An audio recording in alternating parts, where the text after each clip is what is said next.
கர்த்தராகிய இயேசு கிறிஸ்து நாமத்திலே உங்கள் அனைவருக்கும் வாழ்த்துக்கள். இந்த நாளில் கூட இயேசு மகாராஜாவினுடைய மகிமை, அவருடைய பலன், அவருடைய கிருபை நம்மேல் இறங்கும்படி இந்த கால வேளையிலே தேவ பிரசன்னத்தை உணர்ந்து கொண்டு நீங்கள் எந்த இடத்துக்கும் போகலாம், இந்த இடத்துக்கு வரலாம். சரிங்களா? இந்த நாளுக்கு உண்டான ஒரு உயிரோட வார்த்தை எசேக்கியேல் 36:11. உங்கள் முந்தின சீரை பார்க்கிலும் உங்களுக்கு நற்சீர் உண்டாக செய்வேன். உங்களுக்கு முந்தின சீரை பார்க்கிலும் உங்களுக்கு நற்சீர் உண்டாக்க செய்வேன்.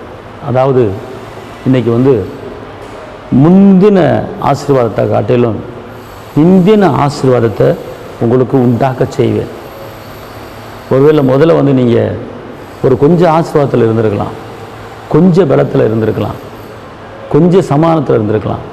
ஆனால் கர்த்தர் சொல்கிறாரு, உங்களுக்கு நற்சீரை நான் என்ன செய்ய போகிறேன், உண்டாக செய்வேன். அதாவது இந்த பெண்களை கல்யாணம் படிக்கும்போது சீர்வரிசைன்னு சொல்லுவாங்க தெரியுமா? பண்ட பாத்திரம் எல்லாம், துணிமணி எல்லாம் கொடுப்பாங்க. சீர்வரிசை, கட்டில், பீரோ அப்படிலாம் கொடுப்பாங்க. பார்த்துக்கொள்ளுங்க, ஒரு இலவசமாக கொடுப்பாங்க. சரிங்களா? அதே போல் கர்த்தர் இன்றைக்கி சொல்கிறாரு, உங்களுக்கு நற்சீரை உங்களுக்கு நான் கொடுக்க போகிறேன்.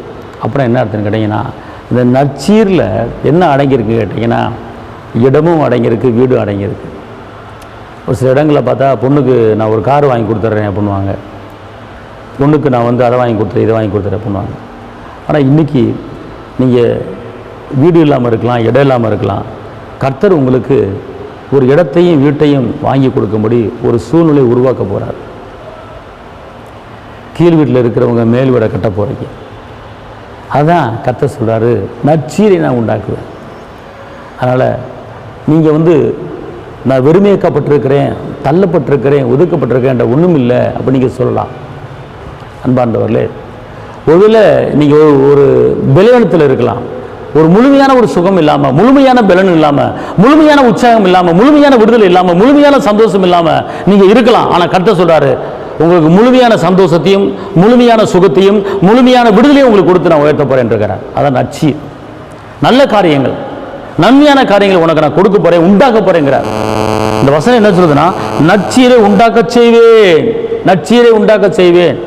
அப்போ நான் உண்டாகாத காரியத்தை உண்டாக்க வைப்பேன் அப்படிங்கிறார். அதனால் ஒரு நற்சீர், ஒரு நல்ல செய்தி உங்களை தேடி வரப்போகுது. எதிர்பார்த்து கொண்டு இருங்க. கர்த்தர் உங்களை ஆஸ்வதிப்பார். சந்தோஷமாக இருங்க, சமாதானமாக இருங்க. பெரிய மாற்றத்தை பார்க்க போகிறீங்க. எஸ்தர் ராஜாதைக்கு காரியம் மாறுதலை முடிந்தது போல் உங்கள் வாழ்க்கையில் காரியம் மாறுதலை முடிய போகுது. ஸ்தோத்திரம். கர்த்தருக்கு மகிமை. உங்களுக்கு ஜெபிக்கிறேன். தகப்பனே இயேசுவே, நன்றியோடு துதிக்கிறேன், ஸ்தோத்திரிக்கிறேன். உன்னத தேவனே, உயர்ந்த தேவனே, மாறாத தேவனே, அற்புத தேவனே, அதிசய தேவனே, அப்பா அந்த வார்த்தையை கேட்குற ஒவ்வொரு தேவ பிள்ளையும் மேலே உங்களுடைய வல்லமை இறங்கட்டும், உங்களுடைய கிருபை இறங்கட்டும், உங்களுடைய அற்புதம் இறங்கட்டும், உங்களுடைய அதிசயம் இறங்கட்டும், உங்களுடைய விடுதலை இறங்கட்டும். இந்த நாளையில் நம்முடைய மகிமையின் கரம் அளவில்லாமல் இறங்கணும். தாப்பனே, இதுவரை நடத்தின எபினேசர் இன்னும் நடத்த போகிறதுக்கு நமக்கு ஸ்தோத்திரம். தேவ பாதுகாப்பு, தேவ பலன், தேவ கிருபை கூட இருக்கட்டும். இரத்த கோட்டைக்குள்ளே மறைத்து கொள்ளுங்க, ஆசீர்வதிங்க, பலப்படுத்துங்க. இந்த நிகழ்ச்சியை பார்க்குற ஒவ்வொரு வேலும் ஆண்டவர் உங்களுடைய கிருபை கூட இருக்கட்டும். இயேசுவின் நாமத்தில் பிதாவே, ஆமென். கர்த்தர் உங்களை ஆசீர்வதிப்பார். தேவனுக்கு மகிமை. ஹல்லேலூயா.